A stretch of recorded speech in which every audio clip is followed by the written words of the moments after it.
সোহেল দেখ আসতো ভাই এই অ্যাপে পয়সা মারলে দুদিনে ডবল। এর নাম গাঁর। দেখ এই অ্যাপে মোট 2000 টাকা মেরি 4000 টাকা হয়ে গেছে। কালকে 4000 টাকা মারবো 8000। তুইও মার না, পয়সা বহুত রে ভাই। তাতে ভরসা করা যাবে তো যাস্ত ভাই, তাহলে টাকা মারবো।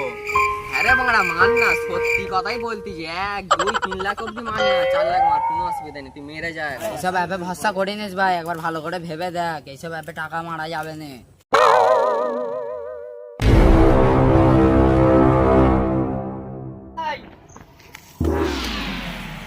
সর্বনাশ হয়ে গেছে রে ভাই, তোকে কি বলবো। কি হয়েছে রে ভাই, কেন বলতে হবে তো? গাঁট তো উড়ে গেছে। ওই রে বাংলা, এই তো তোর গান। এটা সেই গান নয় রে, যে গাঁড়ে পয়সা লেগেছিলি সেই গান। ভাই, আমি গাড়ি ফোন বেচে আমি একটাই টাকা মারলাম। কিসের একটা আওয়াজ শুনতে পাচ্ছি? আওয়াজ বলতো।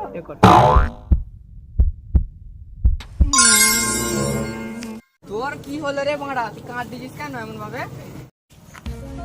ব্রাদার বানা ফোন বাইক বিক্রি করে বানা গাড়ে টাকা মেরেছিস, আর মুই তো আমার বউকে বিক্রি করে দিয়েছি।